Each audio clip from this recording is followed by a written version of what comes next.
a maintenant le docteur François Lestel, donc, qui est également praticien hospitalier dans le service et qui s'occupe également de maladies pulmonaires rares, mais que peut-être vous connaissez un peu moins parce qu'il est depuis moins longtemps dans le service, et qui va nous parler d'une complication un peu particulière, mais pour laquelle il y a un peu un intérêt particulier en ce moment parce qu'il peut y avoir des conséquences thérapeutiques, qui s'appelle l'hypertension pulmonaire. Bonjour à toutes et tous. Donc effectivement, je suis François Lestel. Donc je vais vous parler d'hypertension pulmonaire et de fibrose. Alors pour introduire mon propos, il me semblait nécessaire de faire quelques rappels. Ce schéma rappellera peut-être certains souvenirs des cours de SVT du collège. Mais donc au centre de la figure, vous avez le cœur qui est un muscle. En fait, c'est un muscle creux qu'on peut diviser en... Donc on peut diviser en deux grandes parties. Donc vous avez le cœur droit, donc en bleu sur la figure, qui va éjecter le sang dans des tuyaux qui s'appellent donc les artères pulmonaires, qui vont ensuite jusqu'au poumon, où là le sang sera réoxygéné avec des échanges qui se feront donc entre les alvéoles et les petits vaisseaux pulmonaires. Et une fois que le sang est réoxygéné, il retourne jusqu'à la partie gauche du cœur, donc en rouge. Lorsque vous faites un effort, donc la pompe de l'organisme, le cœur va pomper plus vite et plus fort pour augmenter le débit cardiaque, assurer l'oxygénation des muscles. Donc normalement, le sang il est éjecté dans des tuyaux, des artères qui sont bien perméables et bien compliantes. En fait, en cas d'hypertension pulmonaire, il y a une augmentation anormale de la pression au sein des vaisseaux, ce qui va gêner, dans les artères pulmonaires, ce qui va gêner l'écoulement du sang dans les poumons et donc l'oxygénation du sang. Alors pourquoi c'est une maladie qui vous concerne alors que c'est une maladie vasculaire pulmonaire? C'est lié à plusieurs composantes. C'est parfois un peu difficile à expliquer, mais il y a des choses qui sont un peu plus visuelles que d'autres. Donc vous avez en fait sur la figure de gauche deux scanners en haut, un scanner d'un patient qui n'a pas de fibrose et puis à droite un scanner d'un patient avec une maladie pulmonaire fibrosante. Il y a des radiologues qui se sont intéressés à modéliser l'arbre vasculaire pulmonaire de ces patients. C'est en bas sur la figure. Et vous voyez que les patients qui n'ont pas de fibrose ont un arbre vasculaire pulmonaire qui est beaucoup plus riche. On voit une raréfaction de ces petits vaisseaux. Et à droite, vous voyez les choses sous un point de vue un peu différent, c'est-à-dire à travers les yeux du médecin anatomopathologiste qui interprète les biopsies pulmonaires. Donc à gauche, un vaisseau, ici, là, tac, un vaisseau d'une personne qui n'a pas de maladie pulmonaire fibrosante.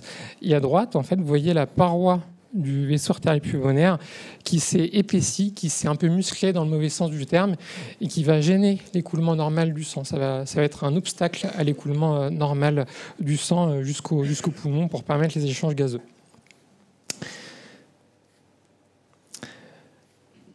Donc l'hypertension pulmonaire, c'est une maladie qui peut avoir plusieurs origines et différentes conséquences d'un individu à l'autre. Et les médecins, pour essayer de simplifier les choses, ont classé cette entité en 5 grands groupes. Et lorsque l'hypertension pulmonaire est associée à une maladie pulmonaire respiratoire comme la fibrose, on la classera dans le groupe 3, donc au centre de la figure. On sait que c'est une complication assez fréquente dans l'évolution naturelle de la maladie pulmonaire fibrosante, puisqu'elle va concerner environ 10% des patients au moment du diagnostic de fibrose pulmonaire idiopathique. Et lorsqu'on la recherche chez les patients au moment de l'évaluation pour la greffe pulmonaire, ça va concerner un tiers à la moitié d'entre eux.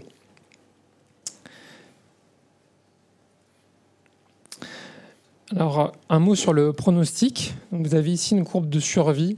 C'est un moyen de modéliser assez simplement le taux de survie au cours du temps, c'est-à-dire le pourcentage de patients vivant à un instant T.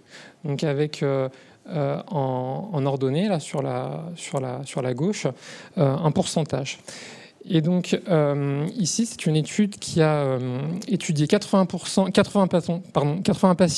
avec un diagnostic de fibrose pulmonaire idiopathique. Et parmi ces 80 patients, il y en avait à peu près 30% qui avaient en plus une hypertension pulmonaire. Donc c'est le groupe symbolisé par la courbe en trait plein. Et les patients avec une FPI sans hypertension pulmonaire étaient sur la courbe en pointillé. Et vous voyez en fait assez simplement que les patients avec une hypertension pulmonaire mouraient plus vite, ils mouraient davantage. Donc, ce qu'il faut retenir de cette figure, c'est que l'apparition d'une hypertension pulmonaire au cours d'une maladie pulmonaire fibrosante, ça marque un tournant évolutif avec une aggravation de la mortalité. Et il est également maintenant bien décrit que ça aggrave les symptômes des patients, ça aggrave leur niveau d'oxygénation, et puis ça peut aggraver aussi la survenue d'exacerbations. Alors, comment ça se manifeste chez vous? Donc, vous savez que la fibrose, c'est une maladie qui peut donner de l'essoufflement, mais ça peut aggraver votre essoufflement. On peut aussi retrouver plus de fatigue. Vous allez pouvoir nous rapporter des sensations d'oppression dans la poitrine, des douleurs dans la poitrine, des malaises quand vous faites un effort, des palpitations, le cœur qui bat trop vite ou qui bat trop fort, et puis dans certains cas, la survenue d'œdème des membres inférieurs, c'est-à-dire avec parfois la marque des chaussettes quand vous soulevez votre jean. Donc pourquoi il y a des œdèmes des membres inférieurs? Parce que vous aurez compris qu'en cas d'hypertension pulmonaire, comme la circulation sanguine se fait moins bien, il va y avoir une accumulation de sang dans les vaisseaux qui peuvent ensuite passer dans les tissus. C'est ça qui est responsable d'œdème des membres inférieurs. C'est un signe d'insuffisance cardiaque droite. Alors, une fois que votre médecin suspecte l'apparition d'une hypertension pulmonaire, il faut la confirmer. L'examen de référence qui permet de confirmer la maladie, c'est un examen qui s'appelle le cathétérisme cardiaque droit. Donc, c'est un examen qui dure pas très longtemps, ça dure 30 minutes à peu près. Vous êtes allongé sur une table d'examen et puis on va introduire un cathéter à travers soit les grosses veines de la jambe, soit les grosses veines du bras, et on va remonter ce cathéter jusqu'au cœur, au niveau de la partie droite du cœur et dans les artères pulmonaires.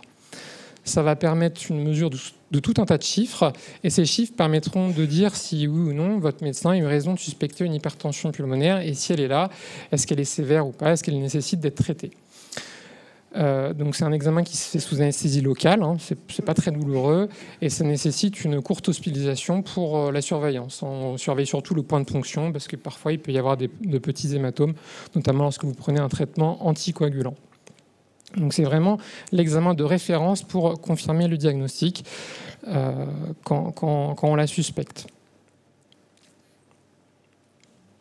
Alors, il y a tout un tas d'autres examens qui sont réalisés soit avant, soit après le cathétérisme cardiaque droit, notamment l'échographie cardiaque, qui est en fait l'examen de dépistage, qui permet une estimation des pressions artérielles pulmonaires.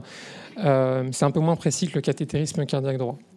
Il y a des examens qui sont aussi nécessaires pour évaluer la répercussion de l'hypertension pulmonaire, sa gravité, notamment avec la distance que vous faites au test de marche de 6 minutes, avec aussi la gazométrie artérielle pour la mesure de la pression artérielle en oxygène.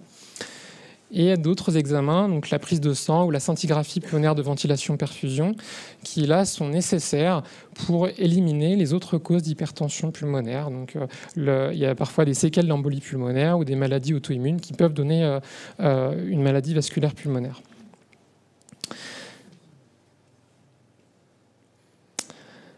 Donc une fois qu'on a fait le diagnostic, il faut la prendre en charge. Alors, il y a dans la prise en charge globale du patient, on va d'abord traiter la maladie sous-jacente, donc la fibrose. Donc avec les traitements antifibrosants qu'on vient de voir, dont l'objectif est de ralentir la vitesse de déclin de la fonction respiratoire. Lorsqu'il y a des œdèmes, on peut vous administrer des diurétiques qui vont vous donner envie d'aller aux toilettes peut-être un peu plus souvent, dont la dose sera modulée en fonction de l'importance de vos œdèmes. Parfois, quand il y en a vraiment beaucoup, on est obligé de les administrer par voie intraveineuse. Et puis, pour limiter justement donc cette accumulation d'eau et de sel dans les tissus, on vous propose aussi parfois des régimes un peu pauvres en sel. C'est très important dans la prise en charge. Lorsque l'on fait une gazométrie artérielle et que l'on constate que votre niveau d'oxygène dans le sang est bas, on fait aussi souvent appel à des prestataires en oxygène pour mettre en place donc, cet oxygène à la maison. Et pour améliorer enfin vos performances à l'effort, on vous adresse parfois à des centres de rééducation ou à des équipes de kinésithérapie de ville pour faire du sport, c'est-à-dire vous proposer un programme d'activité physique adapté à l'intensité de vos symptômes, à la gravité de votre maladie. Il y a également donc, des traitements spécifiques de l'hypertension pulmonaire, donc de la maladie vasculaire pulmonaire. C'est des traitements qu'on réserve généralement plus souvent pour les autres groupes d'hypertension pulmonaire. J'expliquais que c'était l'hypertension pulmonaire associée à maladie respiratoire, c'est le groupe 3. Mais donc ces traitements spécifiques, on les réserve plutôt donc, pour le groupe 1, pour le groupe 4 notamment. Pourquoi on ne vous les propose pas? Parce que c'est des traitements qui ont montré des effets parfois délétères dans les études. Donc il n'y en a aucun qui a été approuvé pour la prise en charge de l'hypertension pulmonaire associée aux pneumopathies interstitielles. C'est tout de même un domaine qui intéresse la communauté scientifique parce qu'il y a eu quelques avancées récentes. Et donc, lorsqu'on a identifié une maladie vasculaire pulmonaire, lorsque vous êtes atteint de fibrose, la discussion de la mise en place d'un traitement spécifique doit se faire au sein d'un centre expert. Et donc, vous avez à droite de la diapo les résultats d'une étude américaine qui a testé donc, le tréprostinil inhalé. Le docteur Trachet en a parlé un petit peu. Dont le critère de jugement principal était la capacité à l'effort, mesurée par la distance parcours au test de marche de 6 minutes au bout de la 16e semaine de traitement. Donc il y a eu 2 groupes de patients, à peu près 160 dans chaque bras. Donc le bras placebo et le bras traitement. Et donc les patients qui ont reçu le traitement marchaient davantage, à peu près 31 mètres de plus que dans le groupe placebo. Donc c'est un médicament qui est commercialisé aux États-Unis. Il ne l'est pas encore en France, mais on a la possibilité de le prescrire en accès précoce.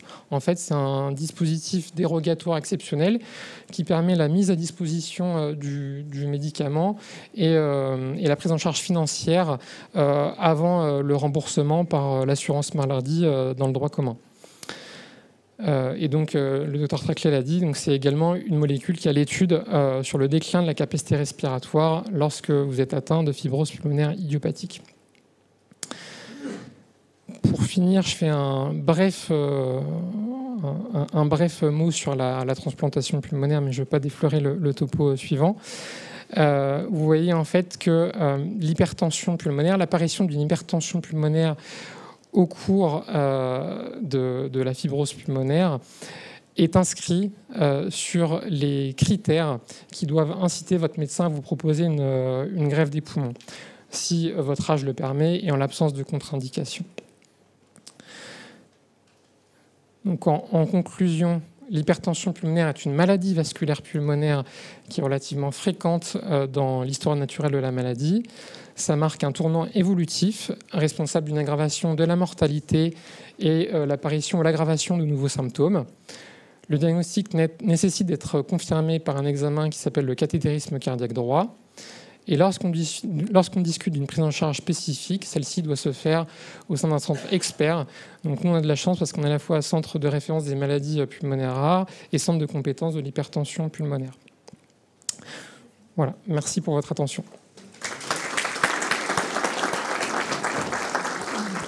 Merci beaucoup François. Bon, vous avez vu qu'il y a des aspects parfois un peu techniques. On est là aussi pour en parler, pour essayer de les expliquer.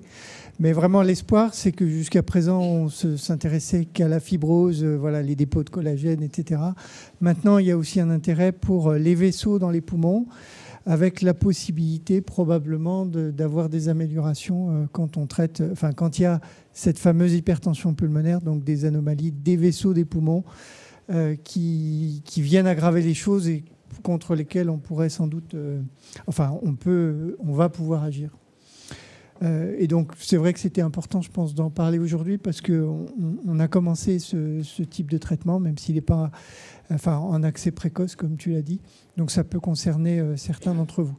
Peut-être pour commencer la discussion, un des premiers examens, c'est quand même la prise de sang avec le fameux dosage de BNP et l'échographie. J'en ai pas parlé. Est-ce qu'il y a des idées, tous les combien est-ce qu'il faut faire un dosage de BNP ou une échographie cardiaque? Est-ce qu'on le fait si on a des œdèmes ou est-ce qu'on peut être amené à le faire à d'autres moments? Alors on le fera davantage s'il y a des œdèmes, et on peut le faire s'il y a une aggravation aussi de votre taux d'oxygène ou votre désaturation à l'effort, des indices qui doivent amener votre médecin à suspecter la maladie vasculaire pulmonaire. Et nous, dans le centre, on ne fait pas les échographies de manière systématique. On va le faire souvent au diagnostic, mais après, ce ne sera pas renouvelé systématiquement. Il ne me semble pas qu'on le fasse tous les ans pour les patients. Mais... Petit à petit, ça rentre un peu plus quand même dans les pratiques. C'est vrai que souvent, c'est des examens qu'on fait faire à l'extérieur pour des raisons à l'extérieur du centre, de disponibilité d'examen. Donc assez souvent, on vous dit, si vous avez déjà un cardiologue, c'est pas mal de le revoir. Alors les gens qui sont déjà suivis en cardiologie, là pour le coup, c'est souvent annuel. Et puis pour les personnes qui n'auraient pas de cardiologue, soit on fait faire l'échographie cardiaque chez nous à l'occasion d'une prochaine visite, soit on la prescrit ou on conseille de voir un cardiologue à l'occasion dans les mois qui suivent à l'extérieur du centre.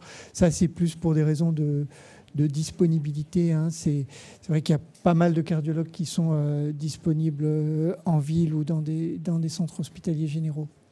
Est-ce qu'il y a des questions sur ces aspects de vaisseau dans la fibrose?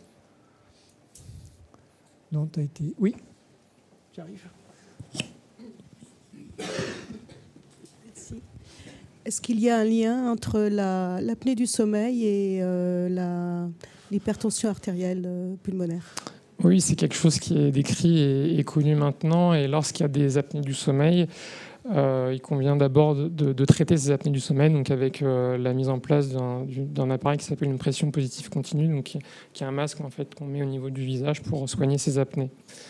Voilà, ça peut être un facteur aggravant à l'apparition de l'hypertension pulmonaire. Alors, merci de cette question, parce qu'effectivement, on ne pouvait pas parler de tout aujourd'hui et on n'a pas parlé des apnées. Donc les apnées du sommeil, c'est quelque chose qui est assez fréquent dans la population générale, le plus souvent chez les personnes qui sont en surpoids ou obèses, avec une mauvaise qualité de sommeil, parfois on se réveille fatigué, des maux de tête au réveil, et puis dans la journée, un endormissement facile, des troubles de l'attention, des troubles de concentration.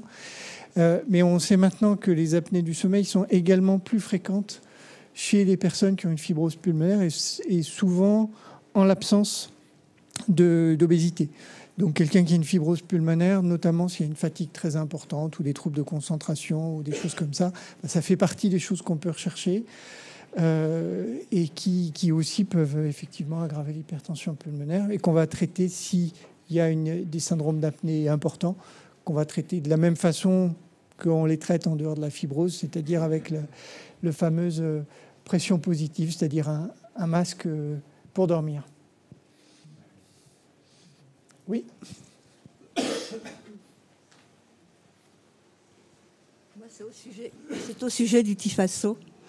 Je me demande comment ça se fait qu'ils n'ont pas sorti un médicament plutôt que l'inhalation qui vraiment...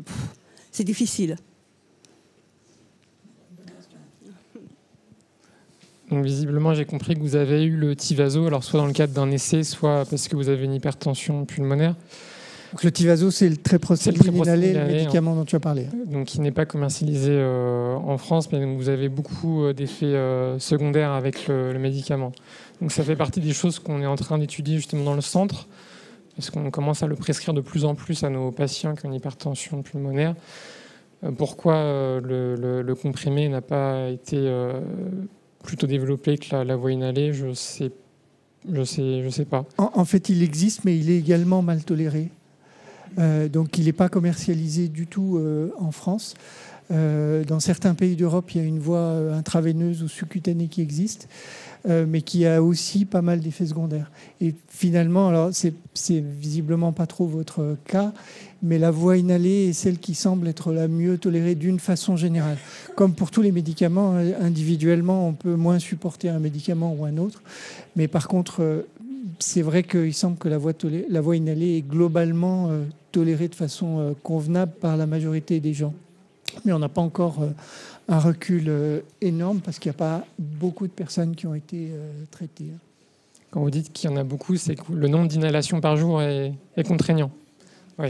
Donc, je ne l'ai pas dit, c'est un traitement qui s'administre en 4 fois par jour et on augmente progressivement le nombre d'inhalations. Donc, c'est 12 inhalations 4 fois par jour.